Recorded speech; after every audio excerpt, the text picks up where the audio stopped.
All right, so extensions of laws of inheritance. So in this, we're going to talk about some non-Mendelian genetics here. So the patterns discovered by Mendel on the basis of Mendelian or classical genetics, we know we have two alleles that exist for every gene. Alleles maintain the integrity of each generation. In the presence of a dominant allele, the recessive is hidden and makes no contribution to the phenotype.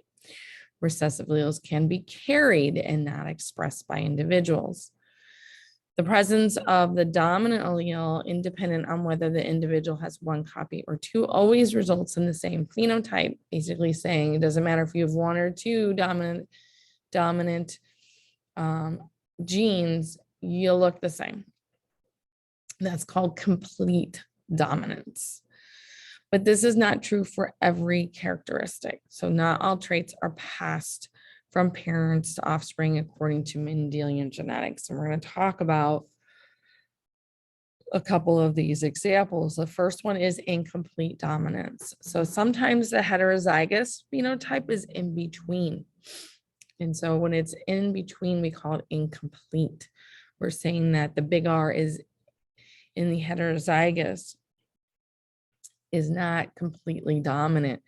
We mix a red with a white, we end up with the intermediate phenotype. So the heterozygous is pink. Now, this would be considered the blending theory, but if we had taken two pinks, according to our blending theory, two pinks and two pinks would give us pinks, but it doesn't. When we do our cross, we end up getting our red and our white back. And so this is showing that Mendelian's concepts are correct.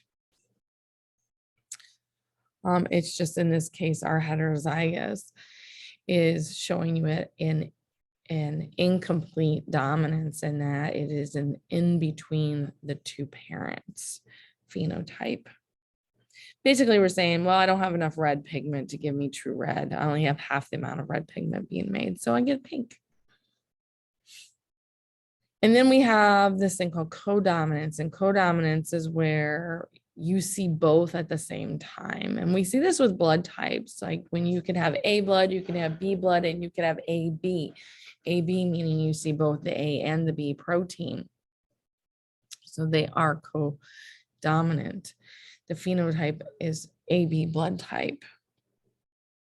So here we have A is either homozygous or heterozygous. The O is referring to, we also see it often written as little I. They're recessive, so we could have heterozygous. It doesn't matter, we're making the A proteins, which is the antigens on the surface of the red blood cell. B, again, can be homozygous or heterozygous. And then AB, notice we get both. We don't get something in the middle. We don't get like a half square, half circle shape. We see both A and B at the same time. O is absent. It's not here. We don't have a protein sticking out to be marked as a foreign invader in the body. We also have a term called pleiotropy. Pleiotropy is a pattern of inheritance where one gene actually controls more than one characteristic. So a single mutation in a keratin gene in chicken causes frizzled feathers. It also causes an increased metabolism, which means they have to eat more food. Their heart rate is faster and they have delayed sexual maturity. So that one gene, which is weird because keratin is just a protein that makes basically nails, hair, feathers, causes all these other problems when it's not made properly. Excuse me. Characteristics which show continuous variations are most likely determined by several different genes, and some of those likely have more than two alleles.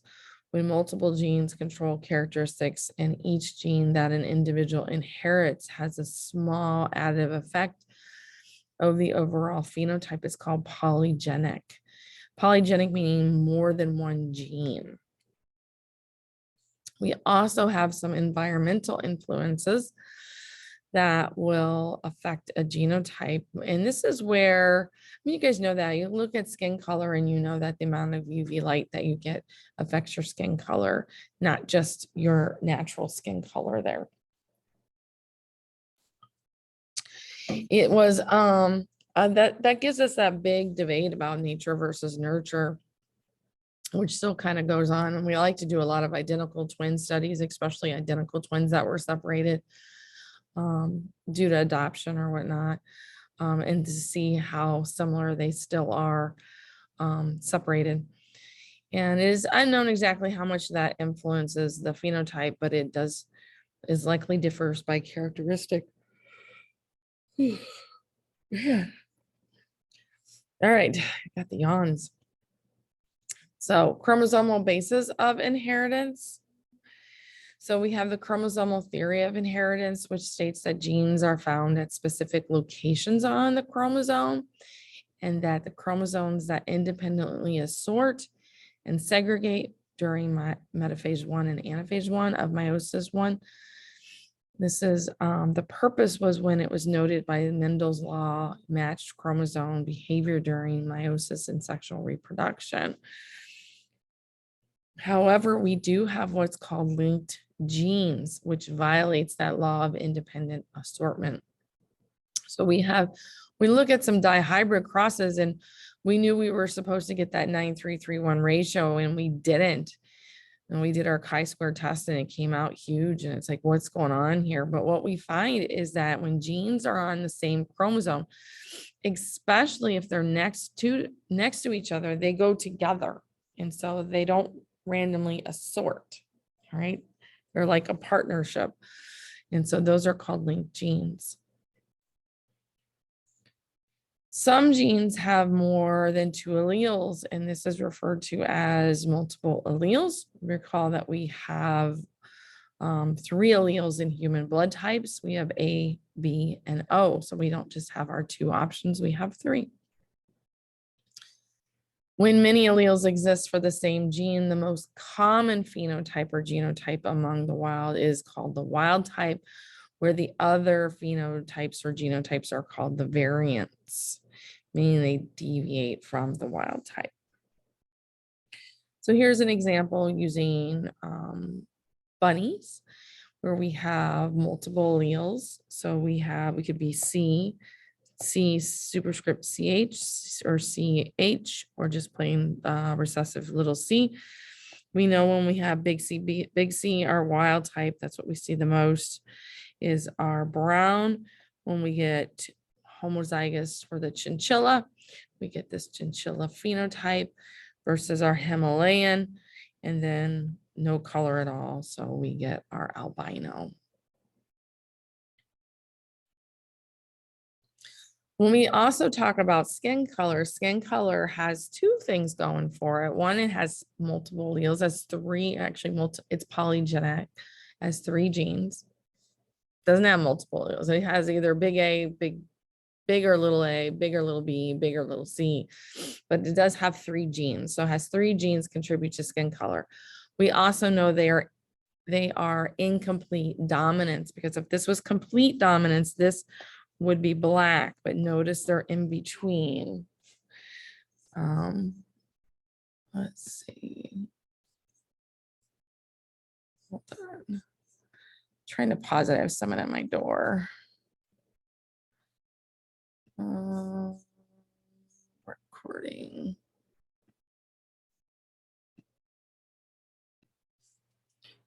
Sorry about that. Someone wanted to talk to me. I'm doing this at work. All right, so like I said, we have incomplete dominance. So when we look at skin, we have to look at this huge Punnett square, 64 squares, because we have 3 genes. And you can see we go from very light to very dark due to that incomplete dominance. So when we usually look at this, we kind of get this bell-shaped curve where we have all our intermediates, and then we have our really fair skin people and our really dark skin at the end of our bell-shaped curve. And I do like to talk about eye color. A lot of students ask me about eye color, so I kind of throw this in there. And that is also polygenetic. We know of 3 genes, and we're thinking there's possibly 4 or more genes involved. Notice we have all these different shades of eye color. So there are 3 basic eye colors. We have brown, red, and blue. So brown means you have a lot of melanin pigment. Red means you have no melanin so that you see the blood. Blue means there's a small amount of melanin in the lower layer of the iris, which reflects blue light waves. But this doesn't explain all the variations of eye colors. And so what we're going to see is we know there's at least 3 genes responsible for eye color. 2 are on chromosome 15, 1 on chromosome 19. For the BAY2, the dominant is brown, the recessive is blue. For the BAY1, you have brown or it's not there, it's absent.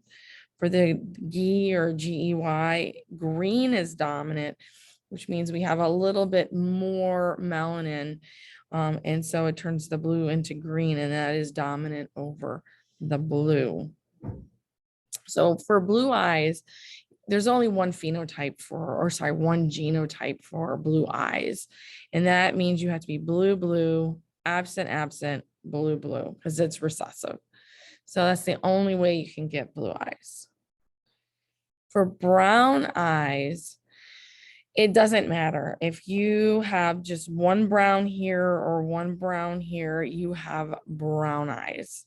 And so you could be a carrier for green and for blue eyes. This is why you can have 2 brown-eyed parents have a blue-eyed kid. But if you have 2 blue-eyed parents, all their kids are going to be blue-eyed.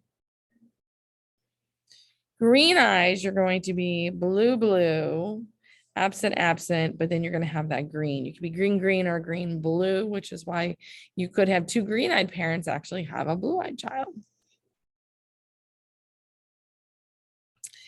And then we see, we don't really see a whole lot of people with green eyes, but we do see a lot of people with hazel.